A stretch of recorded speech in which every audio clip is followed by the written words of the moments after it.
মহাভাবনা হলো এমন একটি ইউটিউব চ্যানেল যে খুবই অল্প সময়ের মধ্যে সফলতা অর্জন করেছে। সে তার প্রথম ভিডিও আপলোড করে 2023 সালের 18 নভেম্বর, আর এখনই তার চ্যানেলে সাবস্ক্রাইবার প্রায় 2 মিলিয়নের কাছাকাছি। তার এত দ্রুত সফল হওয়ার পেছনে 3টা সিক্রেট কাজ করছে।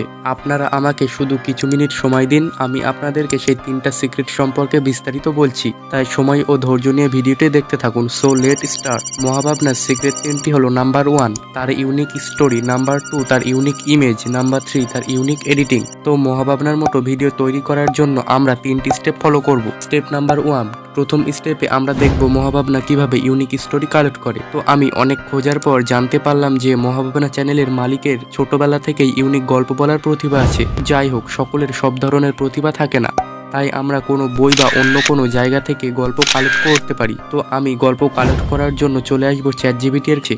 আমি চ্যাটজিপিটিকে বলবো, আপনি আমাকে 40 সেকেন্ডের মধ্যে এমন একটি মজার গল্প লিখে দিন যার দ্বারা কোনো সামাজিক কল্যাণমূলক কাজকে বোঝানো হয়। এখন দেখতে পাবেন চ্যাটজিপিটি আমাদেরকে খুব সুন্দর একটি গল্প লিখে দিয়েছে। গল্পটি আমরা কপি করে নেব।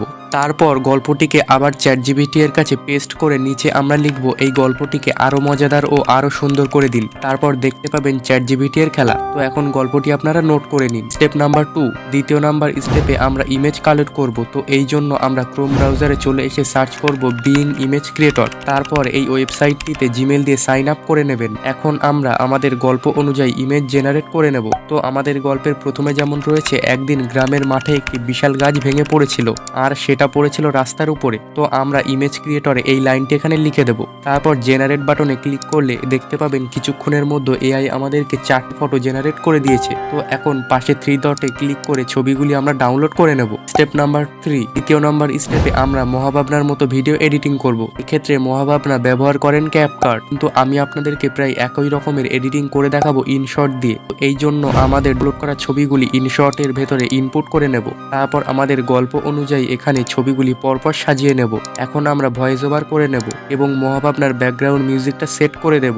মহাভাবনার ব্যাকগ্রাউন্ড মিউজিক পেতে হলে আমার টেলিগ্রামে যোগাযোগ করুন। এই ভিডিও ডেসক্রিপশন বক্সে টেলিগ্রাম লিংক দেওয়া আছে। এখন আমরা এই ভিডিওটিতে মহাভাবনার মতো ব্যাকগ্রাউন্ড সেট করব। তো এই জন্য এই ধারে স্ক্রল করলে দেখতে পাবেন ব্যাকগ্রাউন্ড। এই ব্যাকগ্রাউন্ডে ক্লিক করবেন, তারপর 3 নম্বর অপশনটা সিলেক্ট করে দেবেন। এইভাবে আমরা প্রতিটা ছবিতে 3 নম্বর অপশনটা সিলেক্ট করে দেব। এখন আমরা এই ভিডিওটিতে মহাভাবনার মতো অ্যানিমেশন সেট করব। এই জন্য ইমেজের লেয়ারের উপর একবার ক্লিক করব এবং আমার মতো এই ধারে স্ক্রল করলে দেখতে পাবেন অ্যানিমেশন, এখানে ক্লিক করবেন। তারপর মিডিল অপশানে ক্লিক করবেন। একদম শেষে যে দুটি অ্যানিমেশন দেখতে পাবেন সেই দুটি পরপর সিলেক্ট করবেন। একবার এই ধারেরটা দেবেন, একবার ওই ধারেরটা দেবেন। এইভাবে প্রতিটা ইমেজে অ্যানিমেশন সেট করে দিলাম। এখন আমাদের ভিডিওটা পুরো মহাভাবনার মতো লাগছে। তবে আমি খুবই দুঃখিত, কারণ আমি আপনাদেরকে মহাভাবনার মতো ভয়েস ওভার করে দেখাতে পারবো না, আর সেটা কখনোই সম্ভব নয়, কেননা সেটি মহান আল্লাহর দান। তো আপনারা যদি নিয়মিত অনুশীলন করেন তাহলে আপনার ভয়েস মহাভাবনার মতো না হলেও আপনার নিজের মতো হবে এবং আপনি সেই ভয়েসের দ্বারা মানুষকে অনুপ্রাণিত করতে পারবেন। ধন্যবাদ সবাইকে ভিডিওটি দেখার জন্য। আপনি যদি ইসলামিক স্ট্যাটাস ভিডিও তৈরি করতে চান তাহলে এই ভিডিওটি দেখতে পারেন।